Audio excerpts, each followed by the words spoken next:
Bom dia. Hoje nós estamos gravando a entrevista do Psicodrama Público de São Paulo, que foi no dia 31 de agosto de 2024. O tema que nós tivemos nesse dia foi confiar. E a direção foi do João Meirelles, que está aqui presente. Ele já vai contar para vocês maiores detalhes de como que foi. Eu só vou adiantar para vocês que nós tivemos um aquecimento muito interessante de sensibilização perceptiva, que é para a gente perceber, se perceber, perceber o entorno, perceber de olhos abertos, mexendo os olhos, perceber de olhos fechados. Isso estimulou bastante a gente, assim, essa coisa da percepção e sensibilização levou a prestar mais atenção no que a gente pensa e no que a gente ouve. Foi um aquecimento muito interessante. Depois de sentir, ouvir o ambiente, sentir os cheiros e se beliscar para se conhecer, se entender aqui, né, materialmente. Aí nós começamos, no primeiro o João fez uma conversa, falou alguma coisa sobre confiar e temer, o que é o medo, o que é confiar, coisas opostas, né? E aí ele foi pedindo para as pessoas trazerem histórias mais com perguntas. Ele fez perguntas. Então a gente tinha que responder. Conta aí, João, um pouquinho das perguntas. Quais eram as perguntas que você fez? É, uma das intenções, as perguntas eram assim: o que é confiar para cada um, né? O que a gente confia, né? A quem a gente confia? Ah, Quando a gente confia? Em que momentos da vida a gente confia, né? Ah,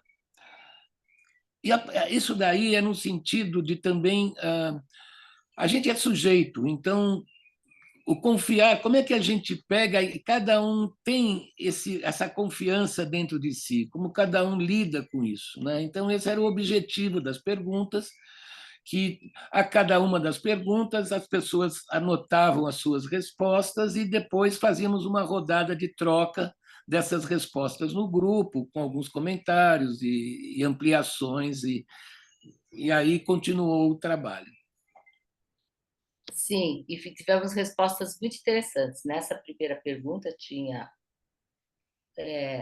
o que é confiar para você, né? As pessoas diziam que era para fazer amizades, para seguir escolhas, para ter esperança na vida, para se tornar leve, para se relacionar bem, para não estar sozinha no mundo. Foram respostas muito interessantes. E como tinha 17 pessoas, a gente vai ter que, se a gente fosse contar aqui, vai ter que ficar lendo todas as respostas, que cada uma era mais interessante que a outra. Mas nós temos aqui, para contar para a gente também como que foi a participação nesse psicodrama, a Paula e a Tânia. Então, eu vou pedir para vocês falarem um pouquinho. Vamos ver assim, eu vou pedir para a Paula começar falando como que foi esse sentimento para você de ter que contar o que é confiar, dizer assim o que você confia, o que você não confia. Como você se sentiu nessa posição como participante? Olá. Bem, inicialmente foi bem desafiador pensar no que é a confiança, né? No que a gente confia para o outro, por que que a gente confia, o que que é confiar para a gente. Aí no começo foi um pouco desafiador pensar, né? Mas depois que as perguntas foram acontecendo e as respostas também, eu fui tendo mais clareza do que como eu encaro essa questão do confiar, né? Porque eu sou uma pessoa muito positiva em vários aspectos. E, de certa forma, eu confio nas pessoas, porque... E aí eu percebi, no momento que a gente estava falando, que eu confio porque eu tive uma rede familiar que me propicia essa confiança. Eu percebi que eu confio nas pessoas porque eu pude confiar desde muito pequena e que nem todo mundo tem essas mesmas situações que eu tive, né, de confiança na família. E outra coisa que eu achei muito interessante de pensar é que, além de a gente confiar, às vezes, uma informação, acho que o mais precioso que a gente confia é o tempo. né? Que a gente confia o tempo para as pessoas. Então, toda vez que a gente para conversar, para dar atenção, para contar alguma coisa, ou para participar de alguma coisa, como nós estamos fazendo aqui, a gente está confiando no nosso tempo, né? Que querendo ou não, o nosso bem mais escasso, que uma vez que passa não volta. E eu acho que foi muito interessante pensar nessa, né, como que a gente confia, o que que a gente confia, por que que a gente confia, se é legal confiar 100% ou não, né? Que é importante delimitar os nossos espaços, delimitar o tanto que a gente confia também para não cair, né, em crises aí devido a confianças exacerbadas nas pessoas. Achei que foi muito positivo. Além de eu ter olhado para mim, respondido para mim, ver as outras pessoas respondendo coisas que eu nunca responderia e coisas que eu responderia, mas que eu não tinha pensado na hora e depois, não, essa pessoa tem razão, foi exatamente isso. Inclusive a questão do tempo foi uma outra pessoa que respondeu. Eu falei, nossa, exatamente, né? A gente confia o nosso tempo, as pessoas também, além dos sentimentos. E outra parte que eu achei muito interessante é ver com quem as pessoas confiam. Né? Teve gente que falou coisas assim muito pragmáticas, por exemplo, eu confio que o meu cozinheiro vai fazer a comida, coisas assim bem pontuais. Eu confio na minha mãe, tipo, uma coisa muito próxima já, uma pessoa muito, né, que me deu as bases de várias coisas e tudo mais. E tem gente que não tinha essa figura de confiança, confiava em terceiros. Acho que isso que foi muito legal de ver a diferença das pessoas, como nós somos diferentes e ao mesmo tempo somos parecidos. Mesmo nas diferenças, né? A gente experiencia as mesmas coisas de maneiras diferentes. É muito bonito, inclusive, pensar nisso. Psicodrama geralmente propicia isso, né? Intrinsecamente propicia isso, né? De a gente balizar o que a gente sente, o que a gente pensa e que o outro também. E essa coisa das respostas, como você disse, ouvir a resposta do outro amplia as nossas respostas, não é? A gente chega com um pensamento, dois, mas depois você vai ouvindo os outros e isso vai ampliando. É muito bacana como o diálogo amplia as nossas percepções, as nossas ideias, né? Aliás, a gente podia dizer até que esse foi um psicodrama dialógico, porque foi muito baseado no diálogo e foi crescendo por meio dos diálogos, porque além das perguntas, cada pessoa que respondia tinha que chamar outra pessoa para responder depois. Então tinha que olhar para os outros que estavam ali e passar a vez para outra pessoa, né? Mas Sim. vamos escutar um pouquinho a Tânia. Tânia, como que foi para você a sua participação nesse psicodrama? Foi, não foi fácil. As perguntas do João aparentemente eram simples, mas conforme você ia tendo seu tempinho para pensar, você percebia que não era tão, tão facilzinho responder, por exemplo. Mas eu achei as perguntas muito desafiadoras, né? Por mais simples que elas fossem. Por exemplo, o para que serve o confiar? Até aí estava começando, tudo bem. Depois, essa coisa do o que você confia, né? Ficamos até discutindo, mas o que que é? O que que é o confiar o quê? Daí fomos procurar um sinônimo que é entrega, né? O que que você entrega para o outro, né? Essa coisa de descobrir o sentido do confiar, né? Como você confia, em quem você confia. Para mim foi interessante ouvir muito, como a Paula falou, os outros. Achei incrível ela dizer que ela confia na mãe, porque entre as outras pessoas tinha uma pessoa que me chamou muita atenção, que disse que era mãe, mas que não citaria que confiava na mãe nem sendo mãe, o que eu achei muito legal. E daí você vê a diferença de experiências, né? A Paula dizendo que a pessoa que ela mais confia é a mãe, e a outra dizendo que nem sendo mãe confia na mãe, ou ela como mãe. Mas, enfim, no final, para mim, ficou aquela sensação. Daí a gente teve aquelas conclusões. O João perguntou: e aí, o que ficou para você? Para mim, eu acho que uma das principais coisas foi esse contato ficar muito claro para mim que quando eu era mais jovem eu confiava no medo, sabe? E que depois, com o envelhecimento, com o amadurecimento, eu acho que você vai desconfiando mais do medo e confiando um pouco mais em você ou no outro, nas possibilidades que você tem. Acho que o tempo aí como um elemento super importante né, de crescimento da gente. Acho, gostei muito, acho que foi uma experiência pessoal riquíssima para mim. Legal, muito interessante que você falou da relação do medo, né? E eu fiquei pensando aqui, eu não sei se teve essa resposta, mas eu aprendia quando era criança que a gente tinha que temer a Deus.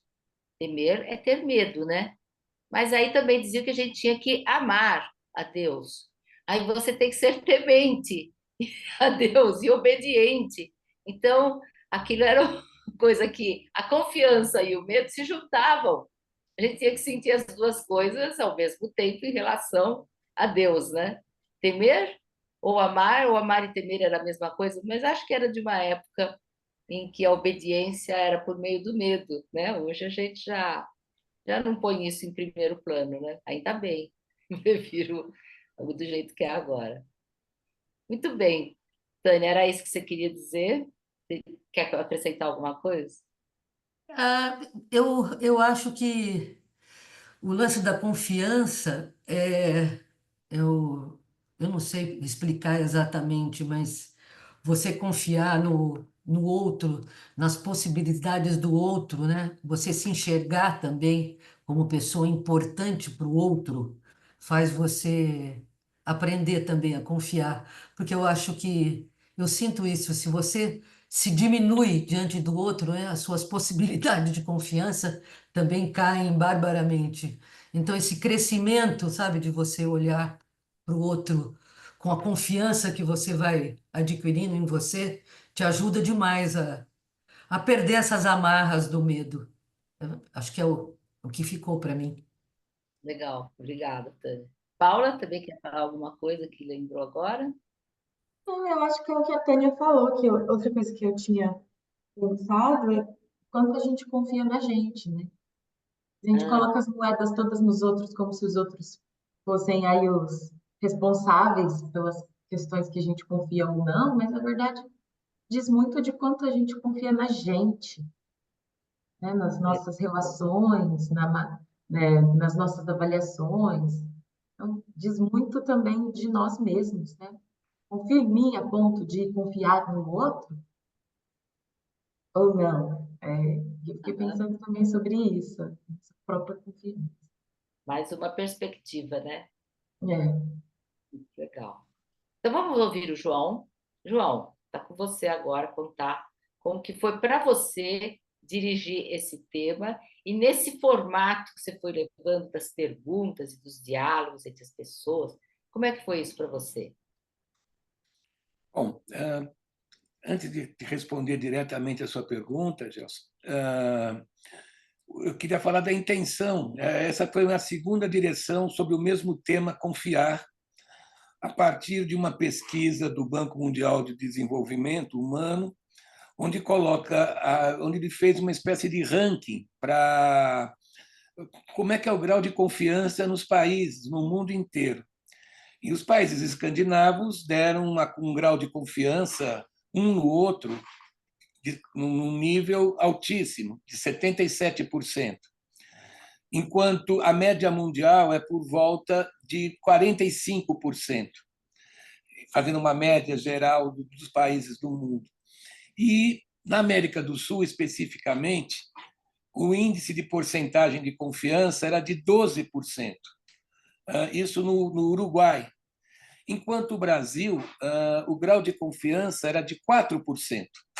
Ou seja, o grau de confiança é mais do que a Venezuela, que a gente fala tão mal e não sei o que lá e tal, né? Mas é o Brasil, brasileiros, mas é uma confiança cega, aquela confiança que a gente cegamente fala, eu confio porque eu gosto de você, porque você é meu irmão, porque você é minha mãe, porque você é meu amigo, porque você é meu namorado, né? Até as histórias do tempo desenvolver do relacionamento, as histórias começam a acontecer e aí começa aquele processo. Eu confio desconfiando.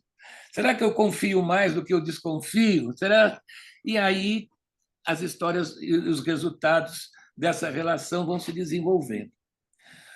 Isso me preocupa muito, porque nós temos crises que são humanas, crises como, por exemplo, a questão climática, a questão da desigualdade social, e nós vamos precisar trabalhar conjuntamente, a gente vai precisar confiar um no outro, porque senão a gente não vai resolver essas crises, né? Então, isso me preocupa, e aí eu vi que nós estamos muito ligados na questão da tele, muito ligados em celular, ligados em televisão, ligados. E, consequentemente, recebemos muita informação que vai distanciando os nossos contatos pessoais. A gente vai se relacionando, cada um criando o seu mundo e o seu universo próprio, né? E, naturalmente, isso é mais um fator que vai distanciando as pessoas, né? É como aquela conversa na roda na roda de um fogo, né, primário, aquela conversa que a gente tem na beira de um boteco, aquele almoço de domingo, entre os familiares. Isso vai cada vez mais, as pessoas vão entrando nos seus universos próprios, né, com o seu celular e tal. E isso é mais um fator de distanciamento, né? Então, o que a gente pensa? Esse distanciamento não ocorre só na relação com o outro, ocorre na relação com a gente mesmo, né? Às vezes a gente também não se percebe, a gente fica muito sendo solicitado para dar respostas para o mundo fora, mas não para o seu mundo interior. Aí a importância de uma sensibilização perceptiva. Quer dizer, a reaproximação com o nosso corpo para poder se reaproximar do corpo do outro, né?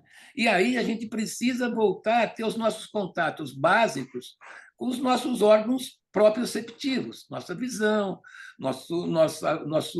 o nosso ouvido, a nossa escuta. Você pode ver, ninguém escuta mais o outro, ninguém tem mais paciência, todo mundo já acha meio ansioso, que todo mundo já sabe que o outro vai falar, então você acaba atropelando o outro no relato, né?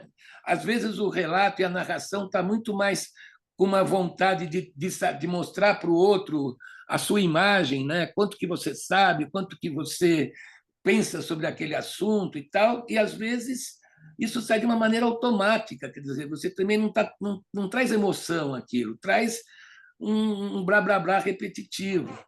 Então, eu acho que a solução é fundamentalmente, e essa foi a proposta do trabalho, de aumentar a nossa capacidade, fazer com que as pessoas pudessem olhar para si dentro, para si próprio, entender que isso não é uma questão egoística, né? Porque se não existe o eu, se não existe o controle de si, o conhecimento do seu interior, das suas percepções, você está distanciando de sentimentos, você está se distanciando de emoções, você está se distanciando de afetos, né? Como disse a Paula, que você tem que confiar em si mesmo para poder confiar no outro, né? Isso. Então, e aí é você tomar contato com a sua natureza, tomar contato com seus sentimentos, com as suas emoções, para poder também ver o outro como alguém semelhante a si, não só na questão do pensamento, como mostra aí as relações da internet, né? Mas no seu relacionamento em busca de um respeito ao outro, para também perceber o quanto que o outro é diferente de si.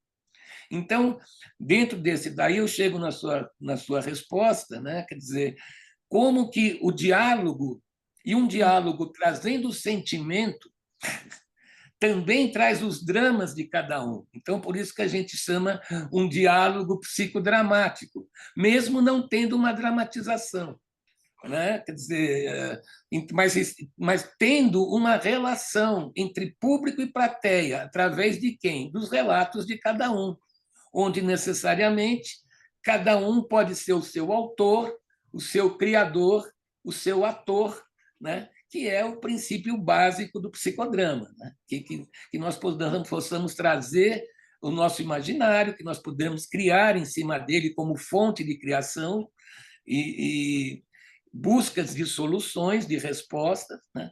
E necessariamente poder atuar trazendo também a sua história, né?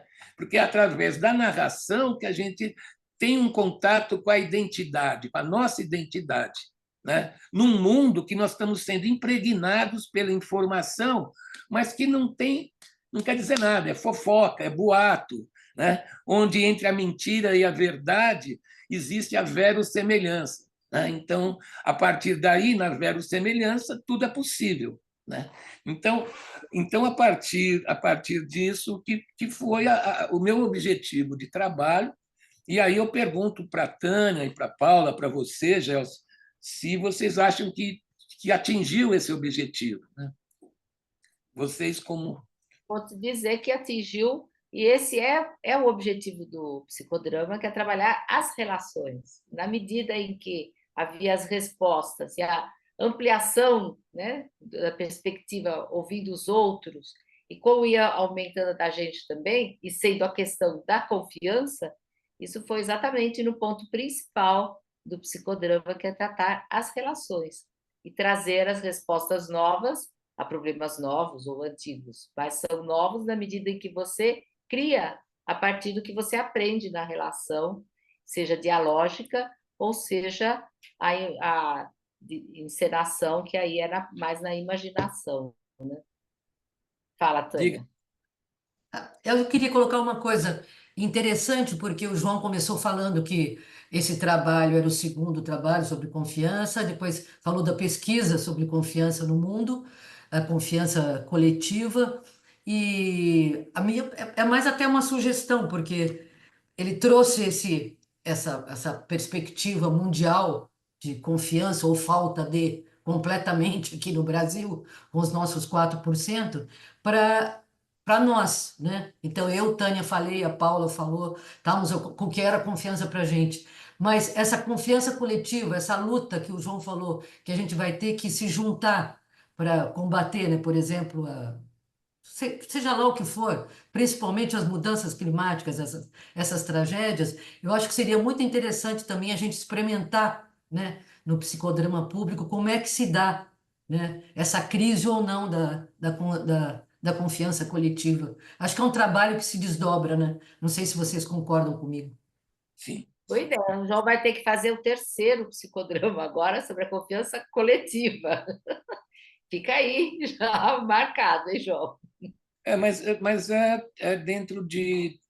começa pela individual, fundamentalmente, sabe? É difícil a gente... Porque quando a gente pensa num trabalho de uma confiança coletiva, a gente geralmente a gente acaba caindo numa discussão política, sociológica, às vezes antropológica, mas não traz o aspecto psicológico, o aspecto emocional. Então, você trabalha dentro do nível mais racional, né, de trocas, né, que é também super interessantíssimo, né? Vamos Agora, por experimentar, né? isso que Por eu que acho não? que a gente... Por Hein? que não? Por que não experimentar, não é? Sim, sim, né? Mas eu achei interessante a gente trazer o aspecto do distanciamento com a gente, a confiança em si, né? Porque isso define também a questão da autoestima, né?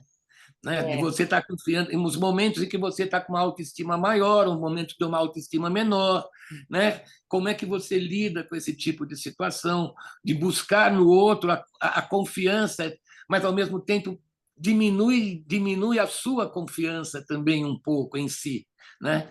A gente outorga essa questão de confiar em alguém que vem para resolver no campo político ou no campo financeiro, né? Acreditar que todos são honestos. Então, você, sabe, já parte do princípio que eu confio porque eu acho que todas as pessoas são honestas, né? Eu lembro, meu pai, advogado, ele falava assim: não confie em ninguém, né? E eu falava: não, eu confio em todo mundo, mas depois, quando alguém fizer uma sacanagem comigo, aí eu não confio nunca mais, entendeu? Quer dizer, esses 8 e 80, né, dessa questão, né? Eu não confio em ninguém com mais de 30 anos, que foi um sucesso quando a gente era mais jovem, né? E depois, hoje, eu ouvi falar assim: olha, eu não confio em ninguém com menos de 30 anos, porque também não tem experiência. Tal. Então, esse aspecto eu achei muito interessante também. Outra coisa que eu acho interessante é que a gente, falando da confiança e da desconfiança, nós fomos criando uma unidade grupal que o papo foi rolando nas respostas que cada um dava, nas rodadas que se tinham, que necessariamente, por mais que eu pensasse no final em fazer uma dramatização com algumas das histórias trazidas, não deu tempo, porque a dramatização já estava ocorrendo ali, o compartilhamento já estava ocorrendo ali, e a confiança estava sendo construída ali. Tanto é porque nós éramos praticamente 17 pessoas conversando e ninguém conhecendo a outra totalmente. Quer dizer, é um encontro fortuito, é um encontro de momento, você está entendendo? Então, essa construção da confiança é uma coisa de momento, né? E que se tornar uma coisa interessante de aprendizado, nós queremos repetir novamente. Então, dá vontade de continuar, entendeu? Quer dizer, então, tem essa questão, né? Muito bem, isso mesmo. E realmente foi se criando um clima de confiança no grupo, que se você mudasse qualquer coisa, agora nós vamos fazer outra coisa, você, né, poderia romper uma coisa que estava crescendo ali no diálogo, né? E foi essa a vibe do dia. Foi muito bom. Muito bem, gente. Agradeço a participação de vocês no psicodrama e na entrevista que a gente grava para ter registrado, a gente publica no YouTube.